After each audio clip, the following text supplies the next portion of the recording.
Hi friends, welcome or welcome back to my videos. I hope you are doing great. So in my previous video on emotional intelligence, I discussed what EQ is, its core pillars, and how it impacts every sphere of our lives.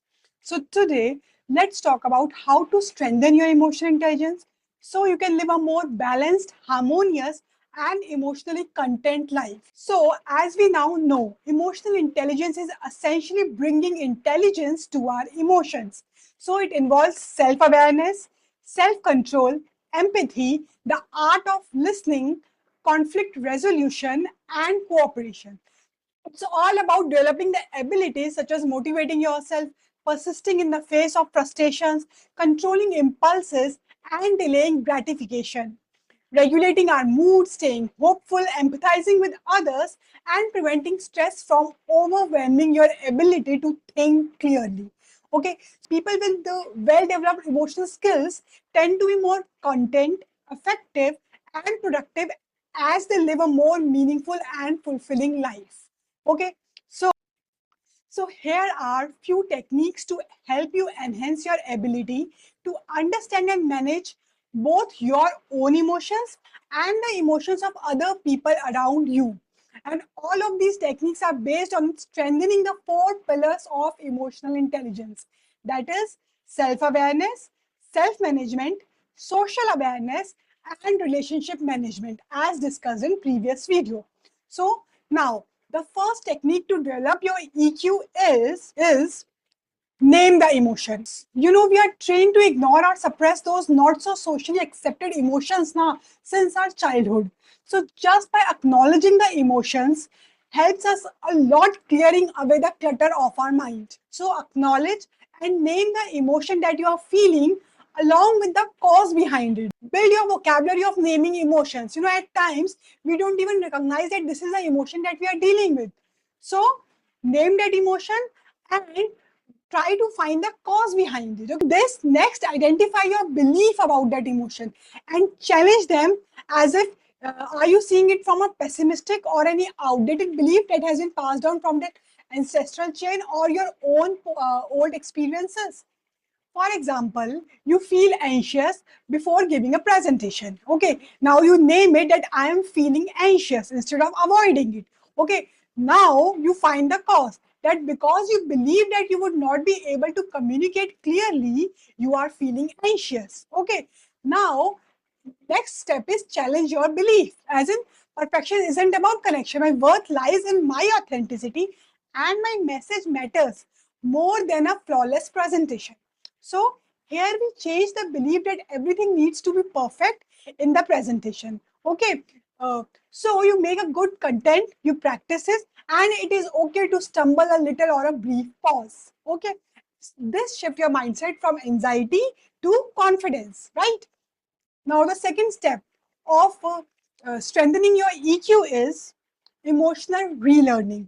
Now, this can be extremely helpful after any traumatic event, you know, and the first step towards it is creating a sense of safety, as in assuring yourself or someone else that you are out of danger. You know, this can be done by stating the facts, as in offering reassurance and helping stop recurring nightmares or panic attacks. Okay, so here you need to mourn the loss that the trauma brought, whether it's a loss of a loved one, a physical injury, or your broken confidence in yourself or in people here. Okay, by putting the entire memory into words now, you may even uncover the part of the experience that were missing from your conscious recall but still affecting you in profound ways. Okay, so it also involves retelling and reconstructing the story of the trauma from a different perspective, okay, to gain a new, more realistic understanding of it and to develop healthier responses to those traumatic memories and their triggers. So, in a sense, it's about reliving the events and the emotions associated with them, but this time within the realm of safety and comfort.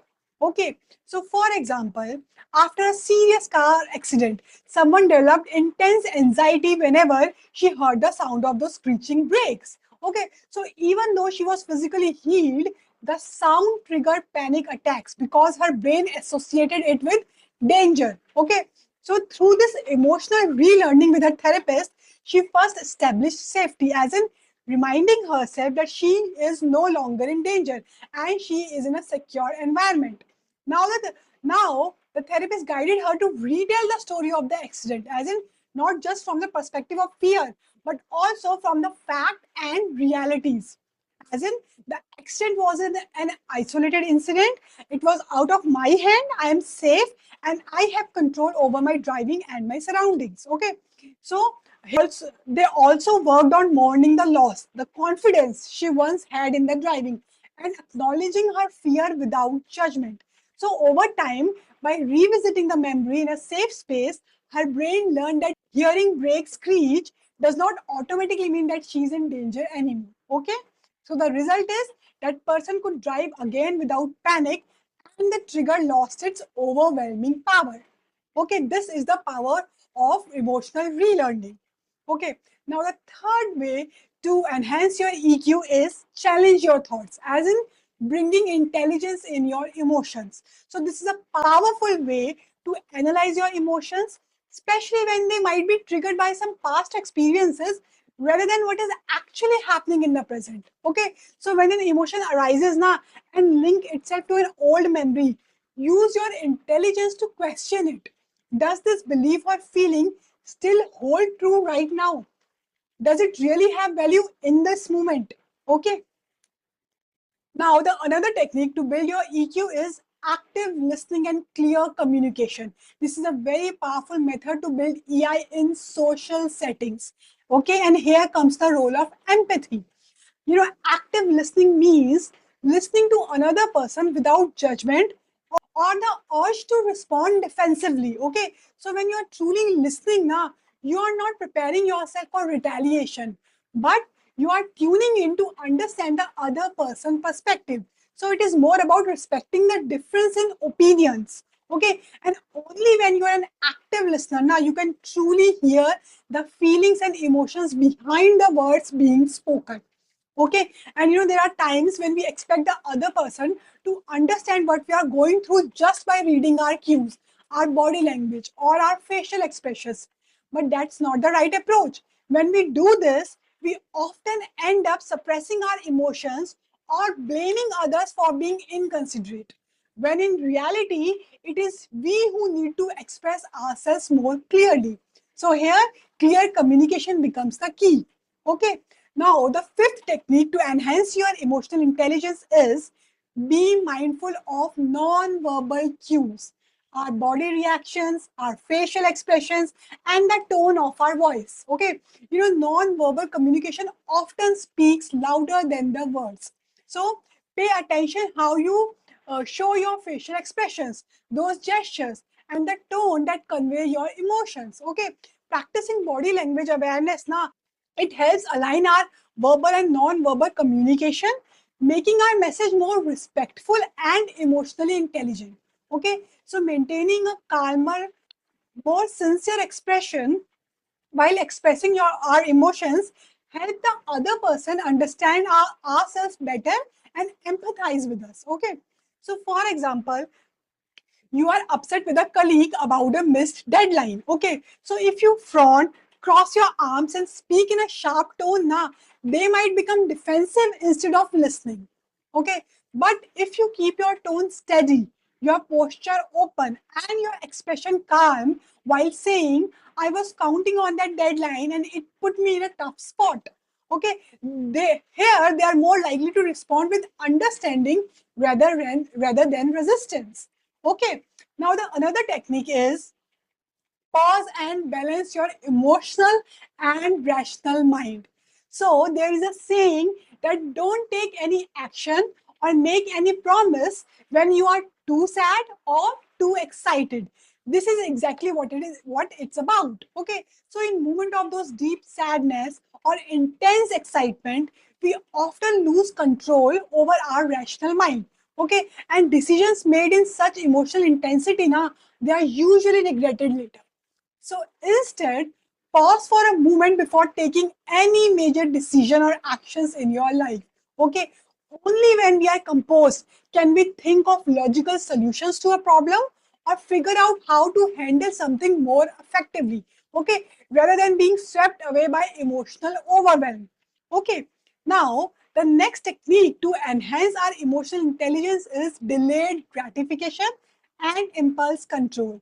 So, it is the skill of pressing pause on your emotions and desires so that you can make wiser choices. So, it enhances our self control on emotions and impulsiveness. And impulse control is simply what? It is stopping ourselves from acting on an urge right away, like snapping back in anger or buying something that you don't need. Okay, and delayed gratification is choosing to wait for a bigger, better reward later instead of going for instant pleasure now, right? Now, another technique that we need to incorporate to enhance our EI is learning coping mechanism. This is very essential to handle our emotions like fear, anxiety, anger, or sadness. So, for example, when you are very fearful in a situation, what all coping mechanisms can you use? You can reframe that story. So instead of thinking this will go wrong, tell yourself that this is a chance for you to learn and grow. So your brain will start seeing opportunity in that situation instead of seeing danger or fear. Okay, or you can do grounding. It brings you back to the present moment where fear loses its grip on you. Okay, or you can break that down in small tasks. Big fears feel smaller when you split them into tiny manageable steps and take just the next one.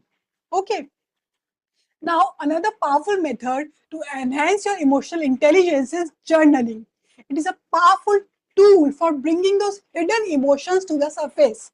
Okay, emotions that may have escaped your conscious awareness in the moment you felt something was wrong. Okay, so by simply writing about a certain event in your own words, now that initial feeling of annoyance, frustration, or anger can reveal deeper hidden emotions such as envy, guilt, sadness, or fear. So when you reflect later on how you felt in that moment, you gain clarity over your emotions. Okay, so it is an excellent way to release and understand your emotions. Okay, now last but not the least technique to enhance our emotional intelligence is taking responsibility for our decisions and our actions. Okay, so by practicing this skill, you can actually work on your emotional question by taking the responsibility of the consequences of your decisions and actions instead of running away or blaming it on luck or others. Okay, so it's basically strengthen the pillar of self awareness and self management, right? So emotional intelligence isn't just about managing feelings. It's about mastering the way we understand ourselves and connect with others. So it's a skill that turns conflict into understanding, stress into clarity, and relationships into stronger bonds. Okay, working with it effectively means practicing self-awareness, questioning our own assumptions, communicating clearly, and showing empathy even when it's not easy. Okay, always remember that emotions are powerful signals. They are not the obstacles. Because when you pause, listen, and respond with both heart and mind, you are not just managing emotions, you are shaping a life that is more calmer, wiser, and deeply emotionally content. Okay, so start today, observe your emotions, learn from them, and let them guide you, not control you, because that's the true power of emotional intelligence. That's all for today. See you in my next video.